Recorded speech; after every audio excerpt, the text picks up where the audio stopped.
Hello, gorgeous! Here are 24 goals for 2024. Why am I doing them now? Because February is finally when I'm settled in, where January is still quite chaotic from all the residue of the holiday season. So this is the laundry room right now. There's a lot of laundry here, and then this is the quietest room because the air is on super loud. The first thing is to find love. These are all things that I can do in 2024 or get started in 2024, but a lot of these things can be also done within 6 months. I just want to get all of these things done, or at least started, because some things I cannot finish this year. First is to find love. And why am I prioritizing this? It's because I have everything. I truly have everything. I have a great car, I have a great house, I have enough clothes, shoes, and bags for many fashion weeks. I have a great job. I'm starting to get a good network of friends and really having everything in my life in order except for finding love. And I'm the kind of person who feels fulfilled when I have love and prioritize it first, because a job can only fulfill you so much. A job is not going to tuck you in at night when you're sick. It's not going to give you grandkids. It's not going to give you a reason to wake up and work some more. I guess kind of. But what I'm trying to say is I really love taking care of people, and I miss that. I miss having someone to come home to. This is a crazy position. I miss having someone that can come home to me. I think that's one of the most wonderful parts of life, is to have a family and find that person that you can be with forever. People think, oh Gia, you're crazy, forever? No. I really do believe in that. I'm very traditional. Love is wonderful. Next is to prioritize health consistently. This is actually tied in with love, funny enough. When I was married, I lived with someone who was men in general are very routine. So they wake up at a certain time, they go to bed at a certain time, and I'm realizing that's my sexy underwear. Sorry. Those are actually clean. The blankets are to be washed. When I was living with someone, say for example, I'm living by myself right now. I work until 3 a.m. sometimes because I don't have an alarm. I don't have something to tell me, hey, you need to go to sleep. It's about time for you to wrap it up and get some rest so that you can wake up at 5:30 in the morning and start it all over again. I'm living by myself. I wake up and I'm tired and I can't function throughout the day. I go to work with this bad mood and I feel like vomiting because I haven't gotten enough sleep. When I have someone, I am always wanting to be the best version of myself, wanting to outperform and wanting to always show up for this person, and it also pushes me to not want to let other people down. That one person gets me consistently healthy because I also want to feed them good food, so I will make good food for the whole family, make good food for our loved ones, and it's a really good excuse to get your life in order. Having a partner really whips you into shape. This will also factor in a bit later. Next is to get back into hobbies. I feel like I've been working on my 9 to 5 a lot because the past holiday season and the divorce, I kind of was starting from scratch. I'm also finding my bearings with where we are here. I moved to a new state from California. I'm a Hollywood Hills girl. When I moved here, I have no friends, and it's hard to make friends, and people are surprised. Getting back into hobbies is something that I miss, and there are so many new things to try here. Polo, horseback ride, anything to do with horses because it's the horse capital of the world. Fencing, we have the gold medalist of USA in Lexington for the first gold medalist of 8 years for the USA in fencing, and I really love that because we have a lot in common, funny enough. Back into ice skating. I want to do flamenco again, swing dancing, a lot of things to do. But now that I'm by myself, I have a bit more freedom because my ex-husband was not really a flexible person when it came to trying new things. I always love trying new things, which is crazy. Opposites attract. Next is to travel. I'm doing some international travel this year, but I'm not really fond too much of travel. What I mean is I have certain interests, like this aviation museum in Ohio that I want to see. I know it's not a big deal for people, but I want to get to know America. I love the United States because I drove from California to Kentucky to move here, and it was one of the most scenic, beautiful America, the beautiful, bountiful lands I've ever seen. If you hear the Star-Spangled Banner, it's about Maryland, so I want to go see Maryland, Fort McHenry, and all the battlefields. I want to see very American things. Driving through Arkansas, where we had a property, it took my breath away. It's one of the most picturesque places, and a lot of people make fun of it. They say it's backwoods, this and that. A lot of people say things about Kentucky too, but it's kind of a really well-kept secret that this place is incredible. It reminds me a lot of the English countryside, even the manners and the way the people dress here. It's very much like England and like the Cotswolds. People don't know that. They just think we're a bunch of hillbillies and call me a bourgeois hillbilly. It's the best kept secret. No one's gonna come here. No one's gonna want to live here. I also want to discover every weekend somewhere new east of the Mississippi. Next is to learn the world map. For those of you who don't know, I used to travel a lot by myself or sometimes meet friends internationally. I've been to over 40 countries. I say 40, but it's actually way more than 40 because I don't count like a 2-day layover in Istanbul to be counting it, or in Russia. This, I really want to learn the big cities and the capitals of a lot of different countries. Say for example, in a debate, Nikki Haley was asked, do you know provinces that Russia stormed into Ukraine. She couldn't name them, and I couldn't name them. So I thought, how come I don't know this? This is basic information. It's world affairs. It's going on right now. It's important. I'm not trying to get political, but what I'm trying to say is I felt very, how come I don't know this? A lot of people live there. I have a handful of Ukrainian friends. It helps you connect with people when you understand the geography, the way of life, the economics. This, because of the waterways in this country, it means that it's very difficult for there to be a lot of jobs or simple things like this. And I think that makes sense to have awareness. I just bought a map, and growing up we used to have these huge atlases of California and all the different highways and the interstates. It was really interesting, and it also showed a lot of the terrain. Next is to learn chess properly. Mr. Dixon and I would play a lot of chess because he was a chess master, would compete. He and his brothers would get paid for it. It was pretty crazy. He would beat me 14 times in a row because the games would go so fast. He's more of a doer than he is a teacher. If I asked him something, it wouldn't be explained very well. I want to go out of my way to learn it the way I do because I learn a certain way, everybody does, and I want to really understand it because there are a lot of things that you can see in your life, like goals that you can reverse engineer and see all the different trails that your life can go. So I think that's really important with work strategy, with your goals, with say having children, all the things you want to prepare for. It's good to be 10 steps ahead, and a really simple way to do that is by training your brain by practicing things like chess. Or there are so many other games like different types of puzzles of how to put your world together, but chess is really easy because I have a little set, and that's the game that I have aside from Uno in my house. So that's the reason why. It's not because just that's what I have access to, and it's also an endless world of learning. So next is to finish the Torah and then get started on the Talmud. Growing up, my family and I would read scriptures every single night, sometimes every morning for seminary, but mostly every single night as a family, and that was really important. That was integral for us to study the scriptures together and understand. But growing up, I was not really caring about it because I knew a lot more than the other kids because their parents didn't, or if their parents did, they weren't really paying attention. I don't think I was paying attention that well, but I knew that I retained the information and memorized everything. But I feel like I need to go back as an adult to do it because my dad would explain it and he would explain it very well, but it was more like him trying to force an idea on me as opposed to me constructively thinking. So I want to learn it as an adult. Thanks, Dad. And the Talmud is like, you learn it for the rest of your life. Books with all these rabbinical texts and people talking through time to each other. It's really interesting. And next is to make a solid circle. I have no friends here. I started a new job. Well, it's not that new. Well, it's new. It's 6 months ago, and there are people who have been there for 10 years. But I really want to make a social circle that people can depend on me and I can depend on them. I have international friends abroad that are closer to me than people here that I work with and see every day. I have friends like in Sweden, for example, that I could stay at their place anytime I want if I asked. I'm not going to do that because I don't plan on going to Sweden anytime soon, probably meeting them somewhere in Copenhagen, but I want to be able to build a really infallible circle. It's kind of difficult because I'm seeing someone who wants to move me to a different state potentially if we work out, and I don't know if things are going to work out. Life is crazy. So making a solid circle more entails making friends or consolidating the friends that I already do have, flying out to see them. My girlfriend in Rhode Island has a beautiful daughter. My friend in LA, she has a beautiful son. I want to be the auntie right now, and I want to be the great friend that people can rely on, no matter if it's new friends, if it's old friends, if it's family. Next is to be a better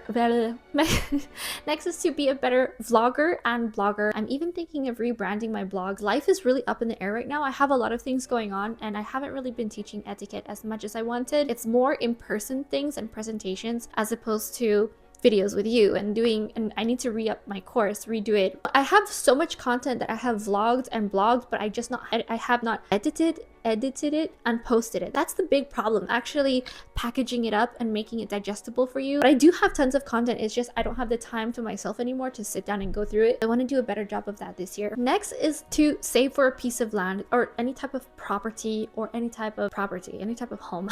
So I'm saving up a lot of money right now. Or not saving up a lot of money right now. My goal is to save up a lot of money because there are so many balls up in the air. There are so many variables right now with this. So I'm thinking, should I purchase the land and then build a property on top of it, which is going to be another exorbitant expense? Or should I purchase a regular home that is in a sensible area that I can live in? Or should I purchase a property that I can rent out? What is going on here? There's a lot. And then if I do buy the land first, then I'll purchase an aircraft to put on it so that I can fly it everywhere or have a hangar. Instead of having a hangar space, I will figure that out this year. Next is to get Invisalign. I have dog teeth and I laugh. You've seen me laugh on this channel, but I don't really laugh the way I normally do. I look like a different person when I laugh. I want to fix my teeth. I want to have movie star teeth, and nothing is wrong with that. We used to work next to a dentist surgery place in Los Angeles. It was actually in Beverly Hills on Rodeo. We would go in there because I worked at a surgery clinic that was next to it. They would borrow each other's tools sometimes, this giant laser light and stuff like that, and they would wheel it over. And so sometimes I would end up in that dentist office, and I actually became friends with Dr. Frey, the wonderful dentist. He now he moved to a different part of Beverly Hills and then has opened up a practice in London. Check him out, he's fantastic. He had a poster, this diagram on the wall. It said, "You don't need plastic surgery, you need to fix your teeth." And it was a picture of before and after someone's teeth that looked amazing. Their face looked amazing. Like, it just upgrades your symmetry and the way that you look. So I want to fix my teeth, not being so self-conscious about smiling. Next is our commissions. I want to commission a portrait. I've already talked to the artist, and commission a dress. I've also already talked to the tailor. So these are some things that are not very high priority, but things I've been wanting to do for a very long time now. I found a couple people in New York who are tied with my friends in London, so I cannot wait to see. It's from Huntsman Savile Row. It's the one wonderful cutter from Huntsman. He's the young one. His name is Lucas Sheehan, look him up. Stefano Corti is the one who's doing my commission portrait. I think I'm gonna have more than one.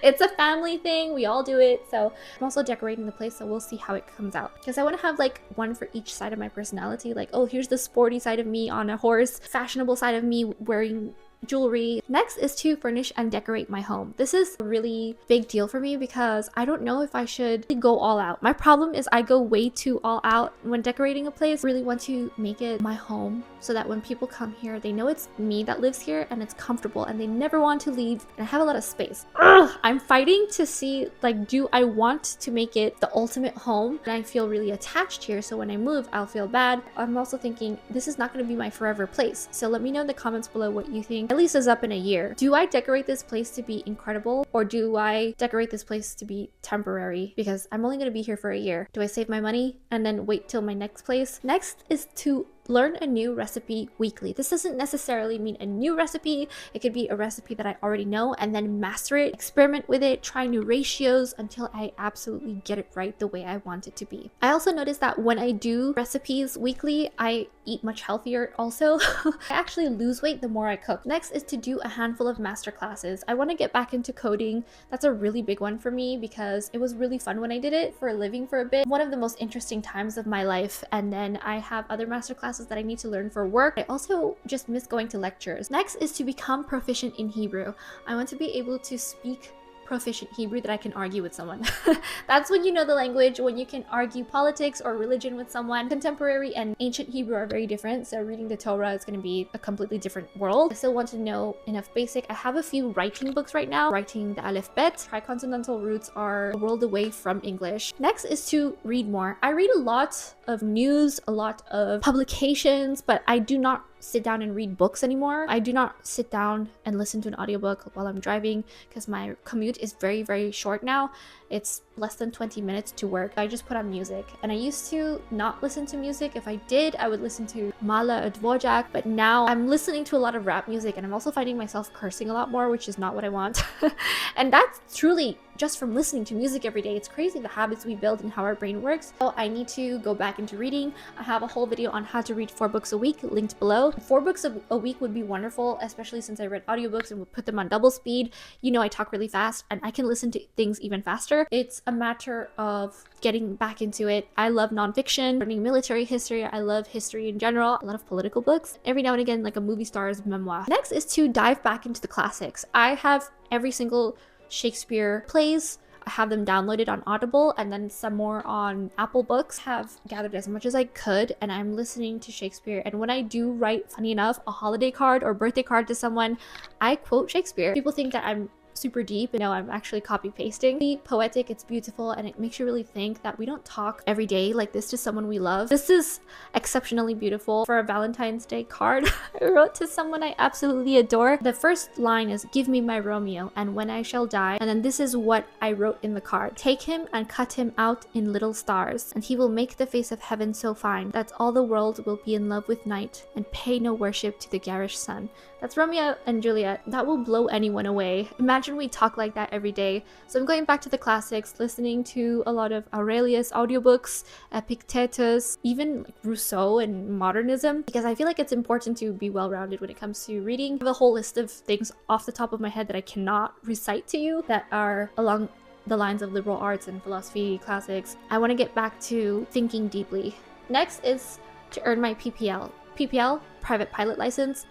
The pilot license journey is never ending for those of you who are not aware. The first step is your PPL, and I want to get a good amount of hours in. It's just that it's really expensive. It's like $50 to turn on an aircraft. That's like a joke that pilots have. Yes, it's expensive, but as long as I am living simply, I'm not worried about my way there. There are 18-year-olds who do it, who work hard and have like a summer job and pay for it. So the fact that they can do it says a lot. So I'm 28 years old. I'm gonna be 29. I am way older than them. I should be able to do it, especially now that I live alone. And this video is more for me than it is for you, to remind me of my goals. Yeah, that's really important to me, and it's important for my job too, to have a bit more credibility. And also I have more goals beyond the PPL to get started this year, and I'm taking it one at a time. It's a lot of study. It's a never-ending world of studying when it comes to being a pilot. Next is to take math classes. In order to be a pilot, you need to know a lot of calculations for trigonometry, physics, calculus. People are like, how's your calculus? And I'm like, it's non-existent, bro. No, I'm just kidding. That's not what I say, but that's how I feel. Going back and taking math classes, because math is not my strong suit. I'm trying to round all the sharp edges, be well-rounded. I don't know if that's an expression. I'm making it one now, and I really want to get good enough that I can use it as second nature and practice it as much as I can. I even create algebra problems for myself throughout the day. What is the percentage of this when I'm doing this at what rate? There's always something to figure out in my workday that I have to solve the problem for, and that actually really helps me by creating little puzzles every day and practicing using my left side of my brain. Next is to get a pilot's watch. So this is after I earn my PPL, specifically a Breitling Navitimer. It's my dream watch. It's a true pilot's watch. The story behind it, I love watches. For those of you who don't know, I have a whole video on watches. I'll have that link below. The Breitling Navitimer was created by a person who did the instruments of the inside of the aircraft. For those of you who don't know, instruments in the aircraft are what help you see or what help you navigate through weather. So if there are a bunch of clouds out and you can't see anything, you use your instrument. It's IR, instrument rating, or IFR, instrument flight rating. The watch helps enable pilots to perform all necessary flight calculations, including average speed, distance traveled, fuel consumption, rate of climb or descent, and conversion of miles to kilometers or nautical miles. It's just a stylish watch. It's beautiful. And also, one day when I'm a grandma and my grandkids say, "Grandma, I want to be a pilot just like you," and they see my watch and they say, "Wow, can I use this when I fly sometime?" And I'll say, "It's yours. Keep it. I want to be that kind of grandma." And then if they smash it, I'll get it serviced for them, and then I'll buy myself a new watch. Next is to finish writing 2 seasons of my aviation show. For my work, I am the one who's in charge of the social media and the marketing for the company. One of the things I'm doing is producing an aviation history show, and I've looked online, I've looked everywhere, and there aren't really big, well-produced stories of aviation history that involve aviators and aircraft and real people and real things and animated things. You'll see what it is like when it comes out. I already have a trailer. I'll have it here.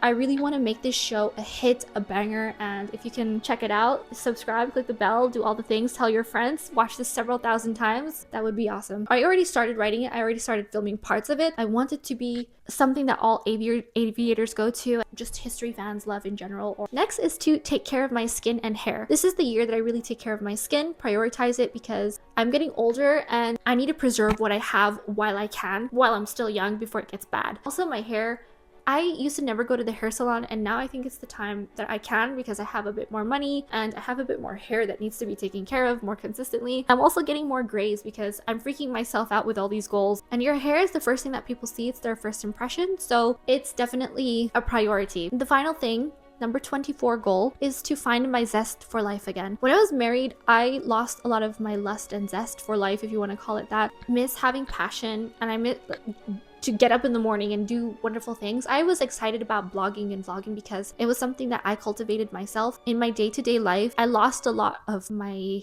I don't know, empowerment, passion, a lot of the juice that gets you going. I feel a little lost right now is what it is. And I want to find my way back and find fulfillment again. And I think a lot of that will have to do with goal number 1, finding love. And I think everything else will fall into place. So let me know your goals in the comments below. I know this was a really personal and vulnerable video, and I post a lot of personal stuff on my YouTube. I regretted later and took them down, or manifest down in the comments. Give this a like, tell your friends so that you can get your goals together, hold each other accountable. Thank you so much for watching, and I'll see you later.